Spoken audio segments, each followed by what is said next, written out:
It was one of those nights when the wind carried a strange kind of silence, the kind that tells you something's about to go wrong. Out on my ranch, 5 miles from the nearest paved road, that silence was everything. You could hear the coyotes miles away, the creak of the barn door, even the hum of the generator inside my workshop. But that night, there was something else, a low rumble that didn't belong. At first, I thought it was thunder. Then I saw the lights. 4 pairs of headlights crawling slowly up my long dirt driveway, cutting through the darkness like predators stalking prey. My gut tightened instantly. Nobody drove out here uninvited. Not at this hour. I stepped out onto the porch, wiping grease off my hands with an old rag. Duke, my German shepherd, was already alert, ears perked, his growl deep and steady. The hairs on the back of his neck stood up like he could smell danger before it even arrived. The truck stopped about 50 feet from the gate. 4 big black SUVs, all with tinted windows. No logos, no flashing lights. Just silence and the crunch of boots as a group of men climbed out. They were dressed in dark tactical gear, vests, belts, radios, and each had a patch that said police stitched across the front. But I'd been around real cops my whole life. Those weren't cops. They moved wrong, too jittery, too unsure. Real cops don't creep around like that. They move with purpose. These guys looked like they were playing dress up, trying too hard to look intimidating. One of them, a tall guy with a buzz cut and a fake badge clipped to his vest, raised a flashlight toward me. "This is law enforcement," he barked. "Step out of the house and show your hands." I didn't budge. "Law enforcement, huh?" I called back, my voice calm but loud. "Then where's your warrant?" He froze for half a second, just long enough for me to confirm what I already knew. "We're conducting an investigation," he said, fumbling for authority. "This property is in violation of HOA Code 442. You're obstructing a community access road." I almost laughed. "You've got to be kidding me," I said. "This isn't even HOA property. I'm outside your little suburban playpen by 5 miles. The man's jaw clenched. "You've ignored repeated citations. The board has authorized us to inspect the property." "Board?" I said, shaking my head. "You mean Linda Graves and her band of wannabe tyrants? You tell her she's got exactly 1 chance to call her dogs off before she loses more than her reputation." That must have hit a nerve because the guy stepped forward, hand on his holster like he thought he was about to make an arrest. "Sir, I'm giving you one last warning." I cut him off. "Son, I've dealt with real lawmen. You're not one of them. So here's your warning. You step 1 foot past that gate, and I'll consider it trespassing."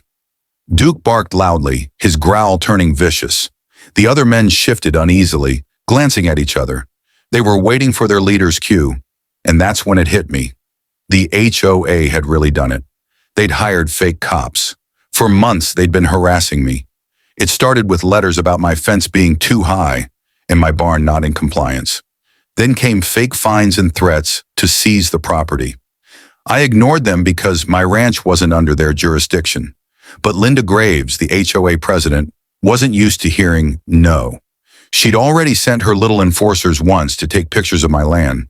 This time she'd gone further. I reached slowly into my pocket, keeping my voice even. "You've got about 2 minutes to get back in those trucks before things get real unpleasant." Buzzcut sneered. "You think we're scared of some farm dog and a mechanic?" I smiled faintly. "Not of me, but you might want to worry about who's coming." He frowned. "Who's coming?" I hit send on a text I drafted hours earlier. 3 words to my biker crew. "They're here. Now." Then I crossed my arms and leaned against the porch post, letting the silence hang heavy. The fake cops exchanged nervous looks. One of them muttered something about bad intel. The leader barked back at him, but I could hear the edge of fear creeping into his voice. Then faintly at first came the sound, a low rumble in the distance. Engines, dozens of them. The men turned, flashlights sweeping across the field as the noise grew louder. The night vibrated with it, the deep, rhythmic growl of Harley-Davidsons rolling fast through the dark. The ground itself seemed to tremble as the headlights appeared over the ridge, one after another, like a wall of fire coming to life. 30 motorcycles, chrome gleaming, Engines roaring in perfect unison closed in on the ranch. The fake cops froze. The lead rider, Reaper, my right-hand man, gunned his throttle as he pulled up beside me. Behind him, the rest of the Iron Sons biker brotherhood fanned out, circling the intruders in a ring of steel and thunder. The headlights flooded the yard in white light. Dust swirled. The smell of gasoline and fear mixed in the air. Reaper turned his head, his voice calm but deadly. "You called, boss?" I nodded slowly. "Yeah, seems we've got company," he grinned. "Then let's give 'em a warm welcome." The fake cops tried to back away, but they were surrounded. Engines revved, echoing like gunfire across the hills. Duke barked wildly, pacing at the edge of the porch.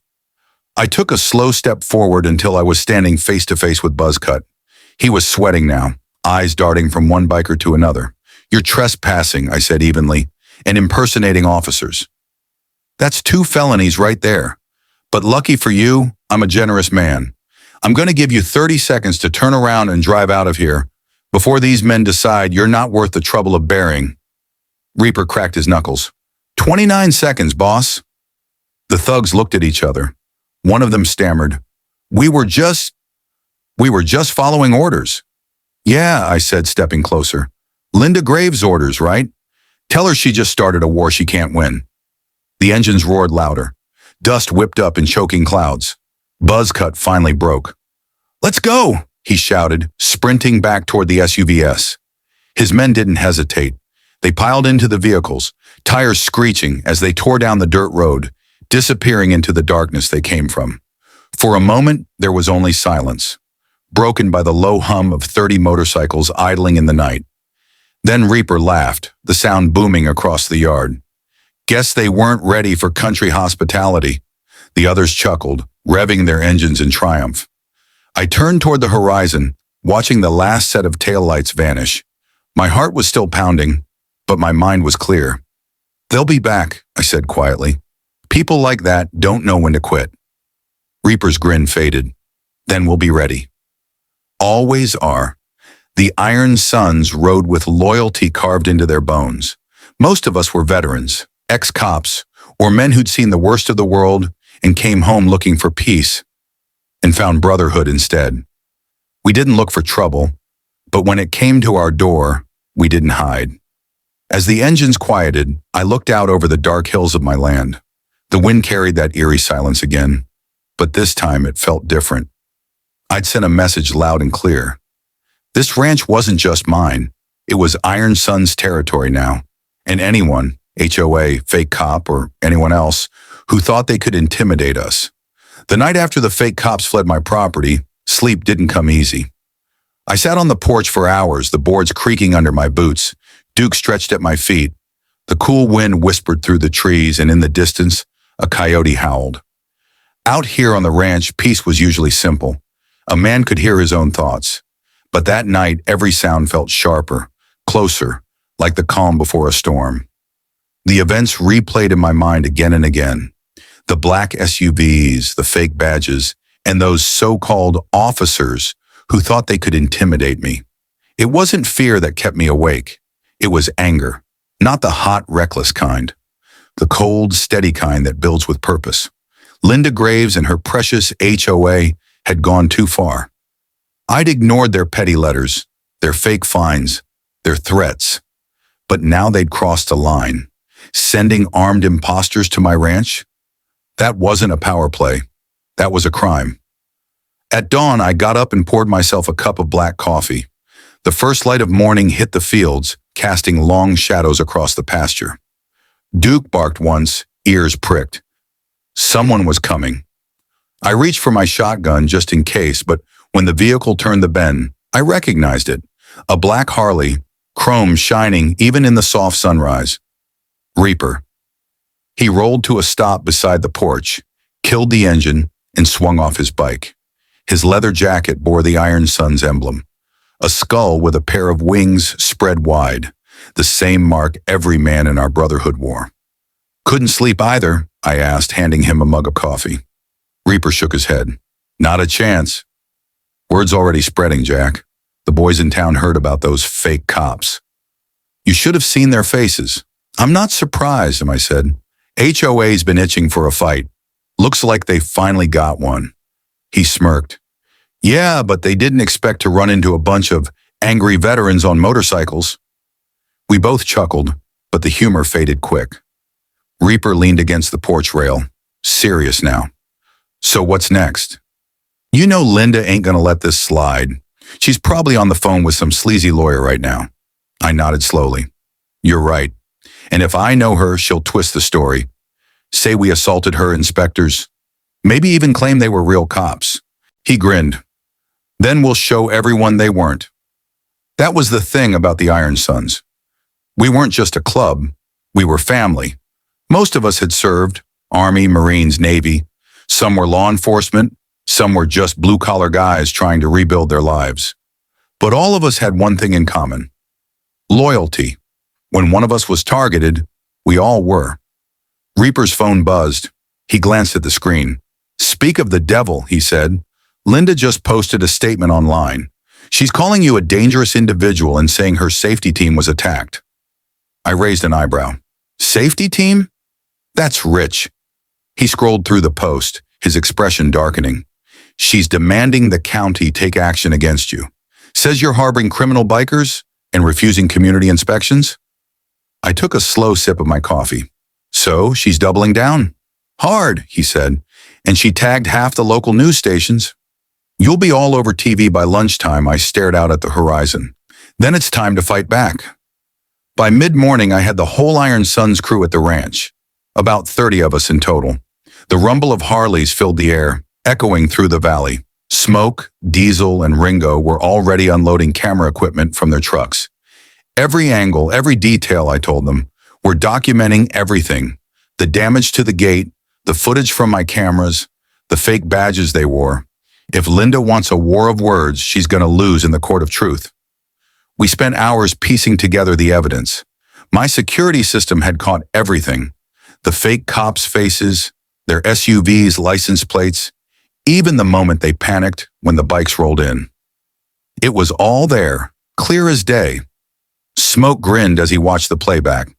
These idiots didn't even cover their plates. This one's registered to a landscaping company in town. Betcha Linda paid him cash. Exactly, I said. And when the sheriff sees this, it won't be me in trouble. It'll be her. But it wasn't enough to clear my name. I wanted the truth to burn so bright that every corrupt HOA in the county would think twice before pulling a stunt like this again. Reaper and I drove into town that afternoon. The local diner, a small place called Millie's, was packed as usual. The minute we walked in, conversations died down. People turned to look, whispering. Some nodded respectfully. Others just stared, curious. Millie herself, an older woman with a sharp tongue and a kind heart, waved us over. Heard you had some excitement last night, Jack, she said, setting down 2 coffees. You could say that, I replied. Fake cops, HOA goons. Same thing these days. Her eyes widened. You're kidding. Wish I was, I said. They came in the middle of the night, trying to scare me. Didn't go well for them. A man from a nearby table, Tom Walters, one of the local farmers, leaned over. Heard the HOA's been bothering you for months. They fined me last year for keeping my tractor in the wrong spot. Reaper snorted. That's Linda for you. Thinks she runs the county. Tom shook his head. Someone needs to put her in her place. I smiled faintly. Working on it. By the time we left Millie's, half the town knew the real story, and the more people learned, the more they talked.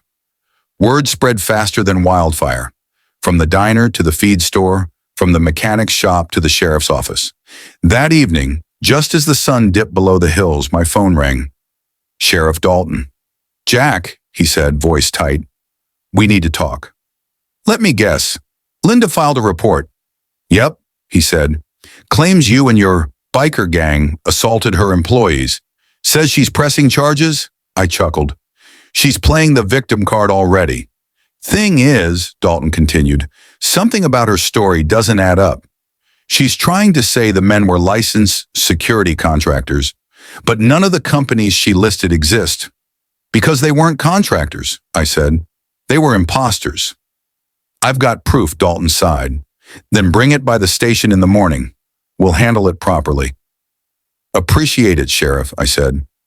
After the call, I sat out on the porch again. The night was quiet, the stars bright above the fields. Duke lay beside me, his head on his paws. For a brief moment, everything felt peaceful again. But I knew it wasn't over, not by a long shot. HOA Karen, Linda, wouldn't stop until she'd buried me under paperwork, lawsuits, or lies. But what she didn't understand was that men like me don't fold under pressure. We endure it, like steel in a forge. When Reaper came out to join me, he handed me a beer and sat beside me without saying a word. The silence between us said enough. Finally, he spoke. So what's the move tomorrow? I looked out at the horizon, where the faint lights of town twinkled. We showed Dalton everything. Let him see what kind of racket Linda's running. Then we go public. Every clip, every document, every witness. He nodded slowly. You're really going to take her down, aren't you? I'm going to do more than that, I said. I'm going to make sure no one ever tries something like this again. He smirked. Man, I love when you get that look. I grinned back. The look of justice? He laughed. The look of a man about to make headlines. The crickets sang in the dark, the air cool and still. But deep inside, a fire had started. One that wasn't going out anytime soon. Because this wasn't about property lines or HOA politics anymore. This was about pride. About standing up when someone tried to take what was yours.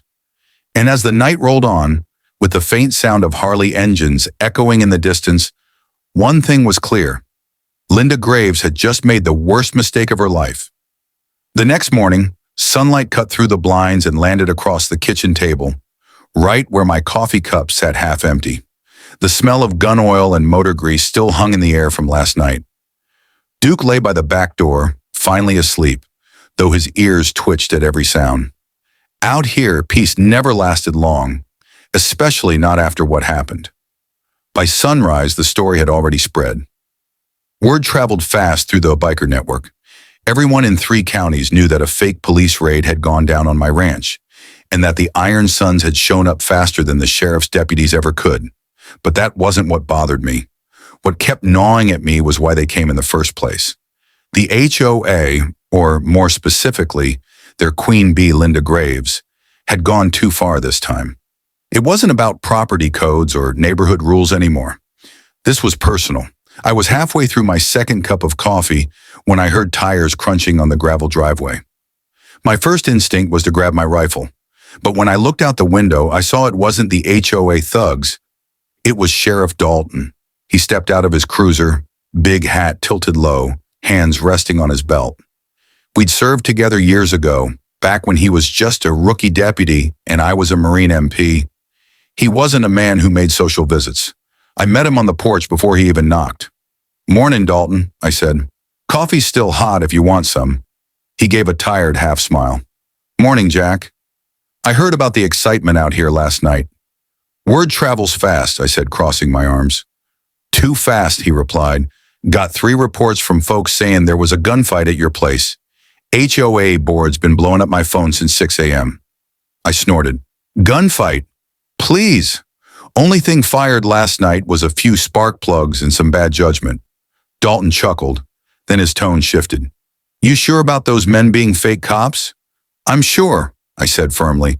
Badges were plastic, radios weren't on any law frequency, and their vests didn't have serial tags.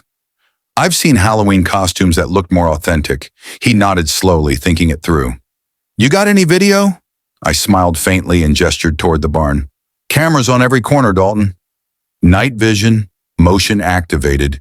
You'll see every second of it. We walked inside and I pulled up the footage on my laptop.